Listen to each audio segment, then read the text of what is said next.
So hello dear student, কেমন আছো? I hope প্রত্যেকে শুধু ভালো না ভীষণ ভালো আছো। স্ক্রিনের ওপর একটা খুব সুন্দর কোশ্চেন সেট থিওরি দেখা যাচ্ছে। প্রশ্নটা আমরা মন দিয়ে পড়বো, বুঝবো, তারপর অঙ্কটা করবো। ওকে, কি বলেছে দেখো। আউট অফ 40 পিপল, 14 জন ব্যক্তির মধ্যে 12 সেড, 12 জন বলেছিল it was not the case, এটা একটা কেস নয়, that they watch TV but did not listen radio. I hope বোঝা গেছে। নেক্সট কি বলেছে, ফর অলসো ফর 9 পিপল, 9 জন ব্যক্তির জন্য it is not the case that they do not watch TV, তারা টিভি দেখছিল না, and do not listen radio. Finally 7 people either watch TV or listen radio but do not do both. বেশ, বুঝলাম। Now let A be the number of people watch TV and B be the number of people listen radio, then find the value of A and B. দেখো, এই টাইপের কোশ্চেনগুলো আমরা when ডায়াগ্রামের মাধ্যমে করব, আর কিছুটা লিখে লিখেও করব, করলে সুবিধা হবে। প্রথমে চলো একটা ভেন ডায়াগ্রাম অঙ্কন করে নিই। ওকে, ভেন ডায়াগ্রাম অঙ্কন করলাম। এবারে এই হচ্ছে আমার এ, আর এই হচ্ছে আমার বি। এ মিনস, এ মানে কি? এ মানে সে সমস্ত ব্যক্তি যারা টিভি ওয়াচ করছিল, আর বি এ কারা কারা থাকবে? বি এ সেই সমস্ত ব্যক্তি থাকবে যারা রেডিও লিসেন করছিল। ওকে, সো দেখো প্রথমে কেস 1 আমাদের কি বলেছে, দেখো কেস 1, 1 নম্বর কেস বলেছে 12 people said that it was not the case that they watched TV but did not listen radio. মানে 12 জন ব্যক্তির ক্ষেত্রে কি কেস হয়েছিল? দে ওয়াচ টিভি, তার মানে এ ইন্টারসেকশন বি কমপ্লিমেন্ট, তারপর কি বলেছে ইকুয়াল টু 12 লিখবো না, লিখবো না, কিন্তু 12 লিখে দিয়েছি। তাহলে এখানটা আমাকে কি করতে হবে? ব্র্যাকেট দিয়ে কমপ্লিমেন্ট চিহ্ন দিতে হবে। কেন কমপ্লিমেন্ট চিহ্ন দিলাম? দেখো কোশ্চেনে লেখা আছে ইট ওয়াজ নট দ্য কেস, এটা কেস নয়। কতজনের কেস নয়? 12 জনের। কি কেস নয়? টিভি দেখছিল এবং রেডিও দেখছিল না। টিভি দেখছিল আর রেডিও দেখছিল না, এর কেস নয় 12 জন। ওকে, এখানটা দেখো আমরা একটু ডি মর্গানস ল কাজে লাগাবো। কিরকম? যেমন এখানটা কি হয়, এ কমপ্লিমেন্ট হয়ে যায়, এই ইন্টারসেক্সটা ইউনিয়ন হয়ে যায়, আর এখানটা বি কমপ্লিমেন্ট ছিল, তার আবার কমপ্লিমেন্ট ইকুয়াল টু 12। আরেকটু যদি ক্যালকুলেশন করি, এ কমপ্লিমেন্ট ইউনিয়ন বি এর কমপ্লিমেন্ট কমপ্লিমেন্ট কেটে যে বি হয়ে যাবে ইকুয়াল টু 12 হয়ে যাবে। এটা কি গেল আমাদের 1 নম্বর কেস। আই হোপ এখানটা প্রত্যেকের বোঝা গেছে। এবারে আমরা 2 নম্বর কেস নিয়ে ডিসকাস করব, কেস 2। 2 নম্বর কেসে কি বলেছে দেখো, for 9 people it is not the case. Not the কেসটা আমি একটু পরে বলবো। They do not watch TV, do not listen radio, 9 জন ব্যক্তির ক্ষেত্রে। তাহলে A complement intersect B complement equal to 9, ঠিক করলাম না? ঠিক করলাম না। তাহলে ভুল কি করেছি? ইট ইজ নট দ্য কেস বলছে মানে কি, এটা একটা কমপ্লিমেন্ট হবে। হ্যাঁ, কমপ্লিমেন্টেই দিলাম। এবারে ঠিক আছে। এবারে দেখো, এবারে ডি মর্গানসের ল কাজে লাগাবো। A union B equal to 9। Okay, তাহলে কেস 2 আই হোপ প্রত্যেকের বোঝা গেছে। এবার দেখো একটা কথা বলি আমি, এটা হচ্ছে ইউনিভার্সাল সেট। এ এই জায়গাটায়, বি এই জায়গাটায়, আর কমপ্লিমেন্ট এই জায়গাটায়। তাহলে এ ইউনিয়ন বি যদি 9 জন হয়, তাহলে এ প্লাস বি প্লাস ইন্টারসেক্টিং এরিয়াটা টোটাল হল 9 জন। তাহলে এ বি এর বাইরে কতজন আছে? তাহলে number of element in A union B এর কমপ্লিমেন্ট যদি নিই, তাহলে কত হবে? বাইরে কতজন আছে? ছিল 14 জন। তাহলে 14 থেকে 9 বিয়োগ করে দিলে কতজন হবে? 5 জন। ভালো করে ভেবে দেখো, টোটাল ব্যক্তি কতজন? 14 জন। তার মধ্যে এই শেডের জায়গায় আছে 9 জন, বাইরে কজন থাকবে? অবভিয়াসলি 14 থেকে 9 বিয়োগ করলে কতজন হবে? 14 থেকে 9 বিয়োগ করলে 5 জন। চলো আমি 5 এখানে লিখে দিলাম। বলো এই জায়গাটা বুঝতে কি কারো অসুবিধা রয়েছে? আই হোপ বুঝতে অসুবিধা নয়। আর আমি এখানে লিখে দিয়েছি number of element in A union B এর কমপ্লিমেন্ট ইকুয়াল টু 5।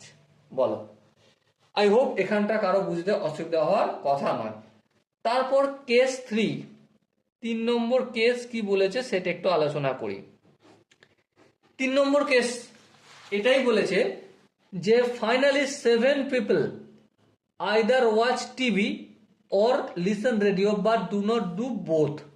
মানে আইদার এই জায়গাটায় আছে, ঠিক চিহ্ন যেখানটা দিচ্ছি, অথবা এই জায়গাটায় আছে কিন্তু এই জায়গাটায় নেই। তার মানে এটাকে যদি আমরা নিজেদের ভাষায় লিখি তাহলে only A plus only B সমান কত? 7 হবে। আচ্ছা, অনলি এ আর অনলি বি এই যে কথাটা লিখলাম আমি, এটা তোমরা সিমেট্রিক ডিফারেন্সের মতো পাচ্ছ না? হ্যাঁ, এখানটা প্লাস এখানটা আর ইন্টারসেক্টিং এরিয়াটা বাদ দিলে সিমেট্রিক ডিফারেন্স হয়ে যায়। হ্যাঁ ঠিক, সিমেট্রিক ডিফারেন্স হয়ে যায়। সেটাই লিখবো, number of element in set A plus number of element in set B minus number of element in set A intersect B equal to 7। বলো এই জায়গাটা বুঝতে কি কারো কোনো অসুবিধা হলো? আই হোপ বুঝতে অসুবিধা হয়নি। আচ্ছা, আর একটু সুন্দর করে যদি আমি এখানটা বোঝানোর চেষ্টা করি, number of element set A plus number of element set B, এটা এইভাবে না লিখে আমরা এইটা কেটে এর পরিবর্তে আরেকটা জিনিস লিখতে পারি। কি লিখতে পারি? A union B, A union B এর যতগুলো এলিমেন্ট আছে তা থেকে যদি ইন্টারসেক্ট এরিয়াটা বাদ দিয়ে দিই সেটাও 7 হয়। হ্যাঁ ঠিক হয়। হ্যাঁ, এটা কেন লিখলাম না? কারণ number of A number of element set B এটা আমি জানি না বলে এটা কেটে দিলাম, এখন এটা প্রয়োজন নেই, এটা কাজ চলে যাবে বলে। ওকে, এবার দেখো number of element in set A union B কত? দেখো এখানে আমরা বের করেছি 9। তাহলে 9 আর এই 7টা যদি এদিকে আনি তাহলে 9 মাইনাস 7, আর এদিকে মাইনাসটা অপোজিট দিকে প্লাস হয়ে যাবে। তাহলে number of element in set A intersect B equal to কত বেরোলো? 2 পেলাম আমি, এ ইন্টারসেক্ট বি।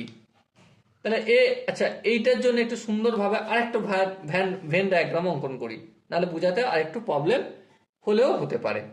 চলো এই ভেন ডায়াগ্রাম অঙ্কন করলাম। এই এখানে এ, এখানে বি, এই এ গেল, এই বি গেল। আচ্ছা, ইন্টারসেক্টিং এরিয়ায় কজন থাকবে? 2 জন থাকবে। বাইরে কজন? 5 জন। ওকে, এবার কোশ্চেনটা সলভ করতে হবে। কিন্তু সলভ আমরা কিভাবে করব?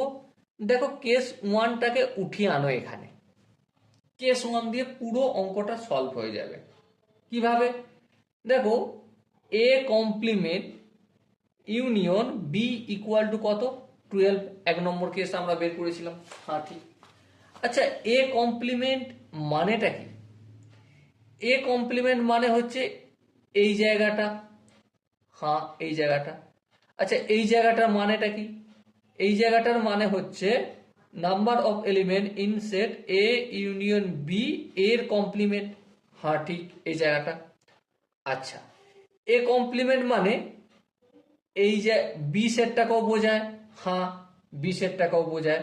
তাহলে এখানটাও লিখবো। হ্যাঁ লিখবো, চলো লিখে দিই তাহলে, প্লাস এন বি। আর কোন জায়গাটা? আচ্ছা, এবার ইউনিয়ন বি বলেছে। আচ্ছা, বি এর ইউনিয়ন তো নেবো, কিন্তু দেখো এই যে এখানটা মাঝখানটা ইন্টারসেক্ট, এটা কি নেবো? হ্যাঁ নেবো। কেন? কারণ দেখো এখানে ইউনিয়ন চিহ্ন আছে। ইউনিয়ন মানে কম্বিনেশন। কম্বিনেশন মানে কি? মানে এই পুরো বিটা আর এ কমপ্লিমেন্টের কম্বিনেশন, মানে এখানটাও মানে নিতে হবে। এখানটা মানে intersection area, number of element in set A intersect B equal to 12। Okay, এবার দেখো number of element in set A union B এর কমপ্লিমেন্ট কত? 5। তাহলে 5 লিখলাম, প্লাস এন বি লিখলাম, প্লাস কমপ্লিমেন্ট 2 লিখলাম ইকুয়াল টু 12। তাহলে n number of element in set B equal to কি 12, 5 দিয়ে 7, 7 অপোজিট দিকে গেলে -7 হবে। আচ্ছা, 12 থেকে 7 যদি বিয়োগ করি সো কত হলো? 12 থেকে 7 বিয়োগ করলে 5 হলো। তাহলে এই বি এর জায়গায় কত বসে গেল? এখানটায় 5 বসে গেল। তাহলে এন বি আমি যখন করি তখন শুধুমাত্র এই জায়গাটা ধরেছিলাম, এই পুরোটা নয়। তাহলে বি সমান 5 প্লাস 2 সমান 7 জন ব্যক্তি যারা যারা কি আছে লিসেন করছে রেডিও। আর এ সমান কত? টোটাল 9 জন, 9 থেকে 7 বাদ দেবো, টোটাল কত হয়ে গেল? 2। তাহলে এখানটা কজন থাকবে? 2 জন। তাহলে টোটাল আমার এ হলো 2 প্লাস 2 ইকুয়াল টু 4। দেখো 2 2 4, 4 আর 5 9 হয়ে যায়। ওকে, তাহলে টোটাল টিভি দেখছিল 4 জন, শুধু টিভি দেখছিল 2 জন। টোটাল রেডিও শুনছিল 7 জন, শুধু রেডিও শুনছিল 5 জন, আর 2 জন রেডিও টিভি দুটোই দেখছিল। ওকে, বোঝাতে কি পারলাম? তাহলে আলটিমেট এ সমান হবে 4 আর বি সমান হবে 7। এবারে হয়তো অনেকের প্রশ্ন আসছে, দাদা এ আর বি টোটাল তো 9 জন, কিন্তু এখানে 4 আর 7 11 হয়ে যাচ্ছে, তাহলে ঠিক হলো কি করে? আরে বাবা, এ আর বি এর কমন তো আছে 2, তাহলে 2 বিয়োগ করলে কি 9 হচ্ছে না? হ্যাঁ হচ্ছে। ওকে, বোঝাতে কি পারলাম? আই হোপ এই জায়গাটা প্রত্যেকের বোঝা গেছে। যদি কোনো জায়গায় বুঝতে অসুবিধা থাকে, কনফিউশন থাকে, তাহলে কি করতে হবে? কমেন্ট সেশন রয়েছে, কমেন্ট অবশ্যই জানাতে হবে। দেখা হচ্ছে নেক্সট সেশনে। ততক্ষণ পর্যন্ত ভালো থেকো, সুস্থ থেকো এবং জয় হিন্দ।